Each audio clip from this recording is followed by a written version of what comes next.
It's Sunday, sweet Sunday. That is why we will never go wrong with a navy blue outfits, hindi ba? Tuwiding na tuwiding kami ni Kumaring Ultra Maldita. Hey, hey, hey.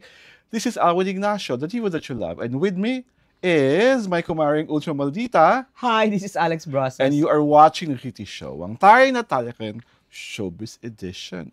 Recently, di ba, Mare? Yeah. Nabigyan ka ng pagkakataon na makapasok sa loob ng Pinoy Big Brother House, kung saan iyong nakakita in person ang mga winners from the ABS-CBN side. Yeah. Am I correct? Please tell us this story. Dahil nga balitang-balita ko na isa sa mga major winner na si Esnier sa kasulukuyan ay kinukuyog na ng mga lalaki at mga papaballs sa Star Magic. Yung pagpasok mo muna sa bahay, how was the experience?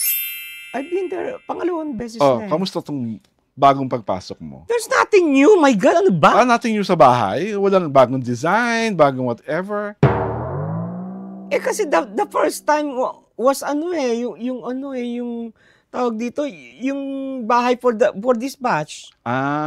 So may mababago ba? Yung sa teen, yung first mo, pagpasok? Was it the teen? Yung batch na Fiang? Yata, pero okay. Ang in-introduce yung mga hosts. Yung pinesko yung mga hosts. Okay. So, ang question number 2 is, sa mga na-meet mo na winners, sino yung pinaka-strikingly handsome? Si River. River Joseph. Oo. Second? Si Ralph De Leon ba yun? Ralph De Leon. Si Ralph De Leon. Tapos si Brent Manalo. Brent Manalo. Oo. Okay. Na grand winner.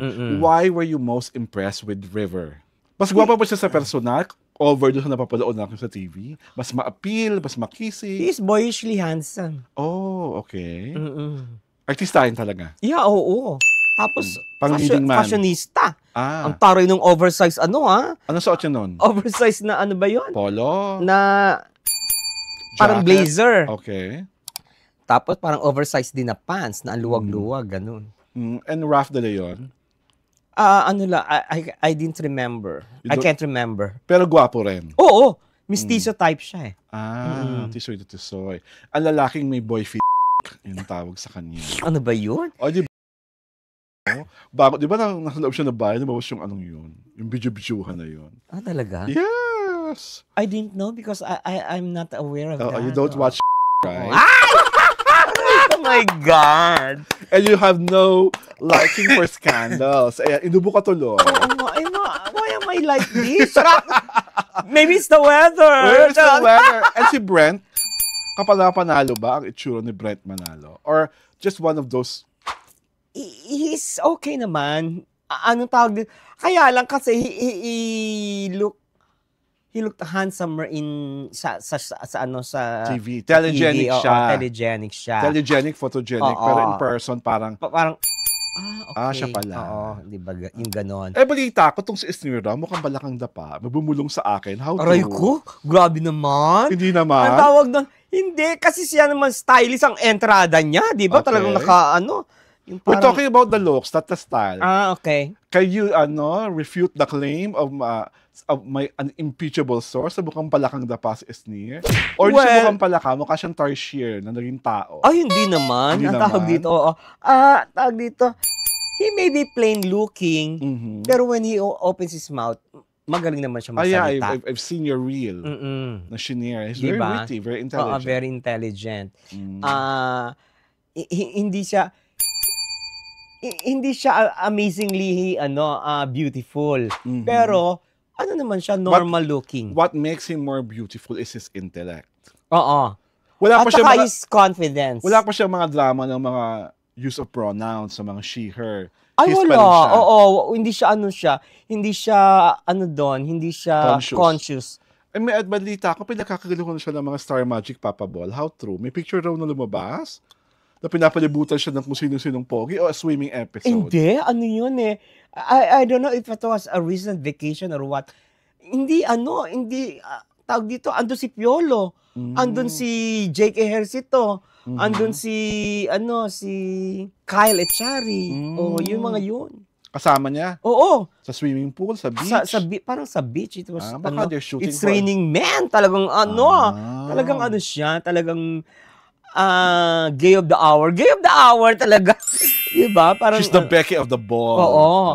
And I like his, I like the way he handled questions kasi it came from an intellectual point of view. Talagang sabi niya, ano yung mga probing questions na tinanong sa kanya na talaga na-impress ka sa pagsagot ni Esnir? Yung nung he was asked kung pressure ba na na sumali siya, na na he was competing. Sabi niya, since I was small, it was already pressure.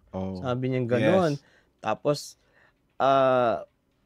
yung kabataan niya na talagang he was very diligent. He was trying to prove something for himself and para di sa pamilya niya.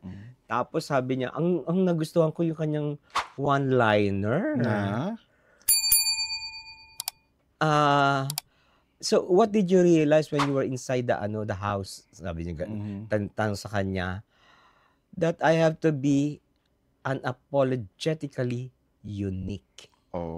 Diba? Pag gano'n naman talaga ang face mo, unapologetically unique ka. Kasi diba marami nang kasabi, mali mo sa animal allusions, kahawig raw siya ng dating pambansang bayani. Sino? Jose Rizal. Aray ko, my God. At least ang leveling, di ba? Sabi sa X siya pambansang bayani. Pambansang bayani, kaya mukha raw siya ng Doc Jose Rizal. Tapos kahit siya mismo, meron siyang deprecating humor, kaya sabi niya, nga raw siya. Sa kanya rin ang galing yung Tarsyo na naging tao. Si Esnir galing yung self-deprecating mismo. Self-deprecating humor niya. Tapos yung tukol sa sa mukhang palakang, ano ba yun? Dapa? Naku, Esnir. Pag nalaman mo kung sino talaga ang bumulong sa akin, alam mo na.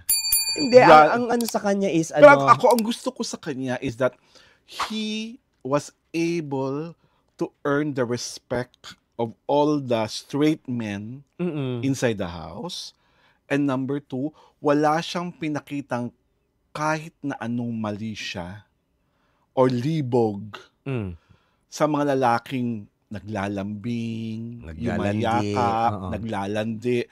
Lalo si River, na laki siyang tinutukso-tukso at tinudunggol-dunggol ng kung ano-ano. At si River, minsan may mga sexual innuendo yung mga linya kay Esnir Para alam mo on the verge. On the verge of bursting. On the verge of bursting siya lagi.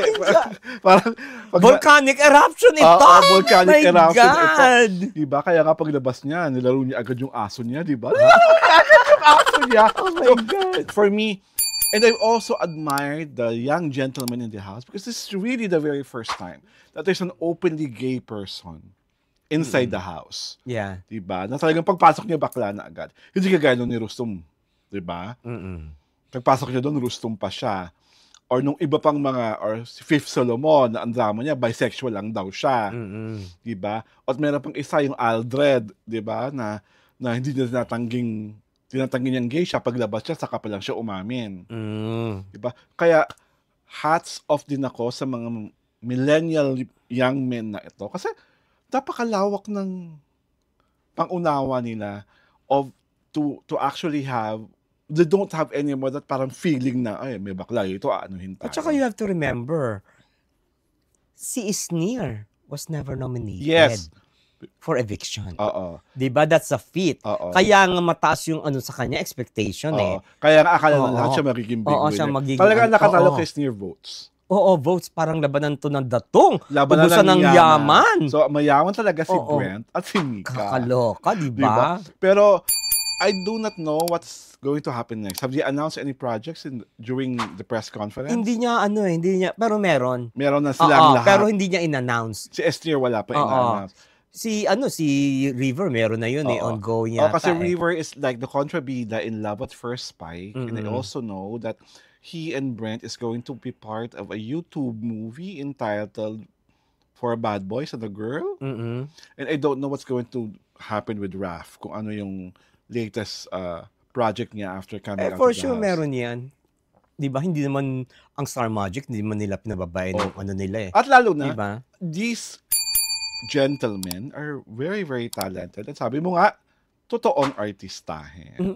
Ano sila, tawag dito, ang gusto ko kay Isnir, ano siya, mag-explore pa siya ng ano niya, Mm. kung saan siya magaling, 'di ba, sa comedy o ano. Mm. Kasi he can be honed to be another ano, eh, yung baklang Oo, superstar, yes. 'di He ba? could be the next big superstar if Mm, he plays his cards right mm. and he chooses his projects well at sumusunod siya sa management niya. Yeah. Di ba? Tsaka ang maganda sa kanya, wala siyang ilusyon na maganda siya, 'di ba? Yung very ano sa 'di ba, self-deprecating humor nga yung inaano niya sa sarili niya, eh. So ibig sabihin, he's grounded. Yes, that's great to know. At Oo. sana ma-maintain. Sana hindi magbago, Oo, di 'di ba? ba? Kasi Kasi baka mga ibang bakla, no, papakalanan na natin. Ay, Di ba, grabe ka Lassie. naman. Yung isa pa, sino pa yung isa? MC mo, MC. Oh, bakit? MC Lassie, di ba? Nung nagkaroon ng konting pangalan, nagmaganda, nag-inarte. Aray ko. Yung umarte, kala mo kung sino, hindi pa naman sikat. Aray ko. Anyhow, this is Alwin Ignacio, the diva that you love, together with Miss May Kamaring Ultra Maldita. Hi, this is Alex Brosas. And yes, you are watching the Sunday episode of the TT Show, ang tayo na Talakayan Showbiz Edition.